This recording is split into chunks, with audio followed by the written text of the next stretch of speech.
"Aku ini keluarga Allah." Yang lain berkata, "Aku ini anak Allah." Yang lain juga berkata, "Aku ini saudara Allah." Yang lain pun berkata, "Saya ini sahabat Allah." Tapi, apa benar kamu adalah keluarga Allah?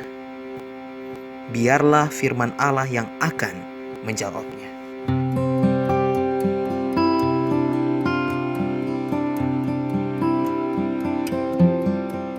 Sebelum kita mempelajari firman Tuhan, mari kita berdoa.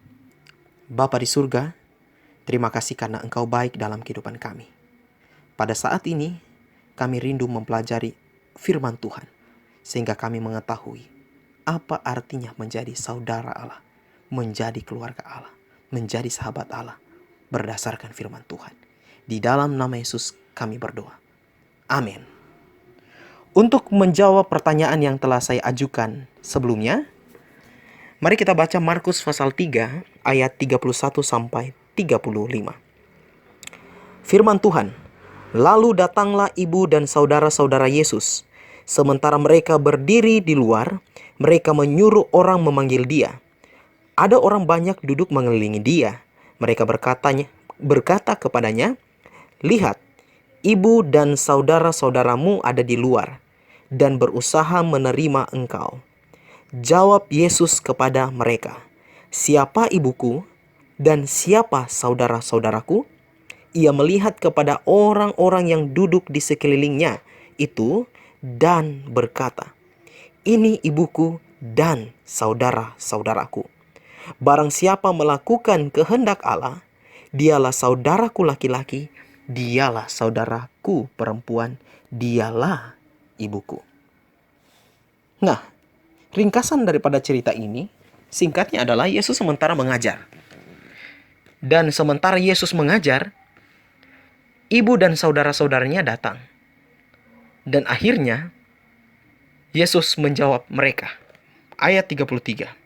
Jawab Yesus kepada mereka, "Siapa ibuku dan siapa saudara-saudaraku?" Ayat 35 mengatakan, "Barang siapa melakukan kehendak Allah, dialah saudaraku laki-laki, dialah saudaraku perempuan, dialah ibuku." Kenapa Yesus berkata demikian? Apa yang menyebabkan Yesus berkata demikian?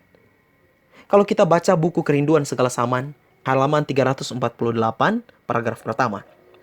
Ketika Yesus masih mengajar orang banyak, murid-muridnya membawa berita bahwa ibunya dan saudara-saudaranya ada di luar dan ingin melihat dia.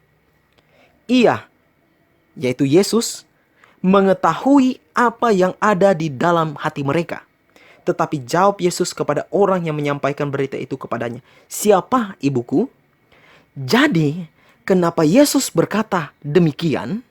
Oleh karena Yesus tahu apa yang ada di dalam hati mereka. Hati saudara-saudari Yesus, yaitu anak-anak Yusuf.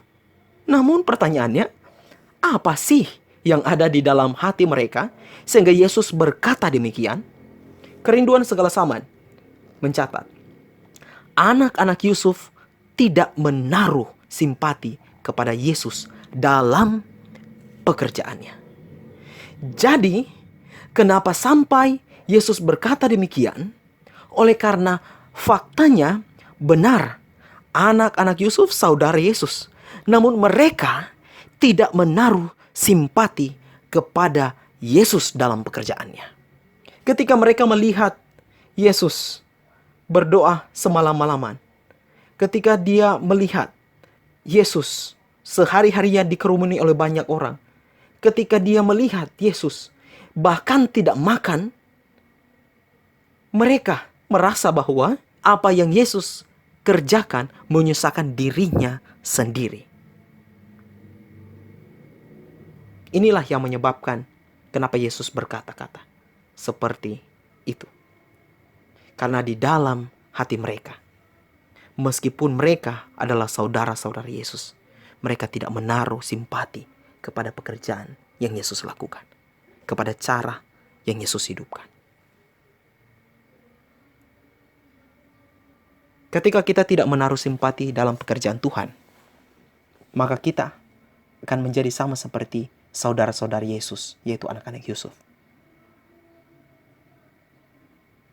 ketika kita tidak menaruh simpati dalam pekerjaan Tuhan, maka kita bukanlah saudara Yesus, bukanlah keluarga Yesus, bukanlah anak Yesus, bahkan bukanlah sahabat Yesus.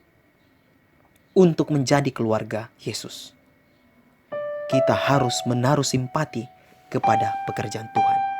Dan simpati dalam pekerjaan Tuhan dalam ayat 35 disebut melakukan kehendak Allah. Untuk itu, marilah sama-sama kita turut serta dalam pekerjaan yang Yesus lakukan. Ellen White menuliskan dalam buku Kerinduan Segala Zaman, semua orang yang mau menaruh Kristus melalui iman dipersatukan kepadanya dengan satu ikatan yang lebih erat daripada persaudaraan manusia.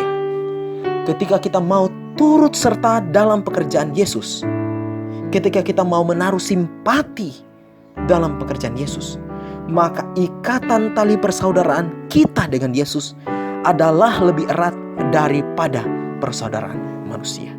Tuhan memberkati. Saya bawa di dalam nama Yesus. Amin. Mari kita berdoa. Bapa terkasih yang ada di sorga, terima kasih banyak karena Engkau baik dalam kehidupan kami.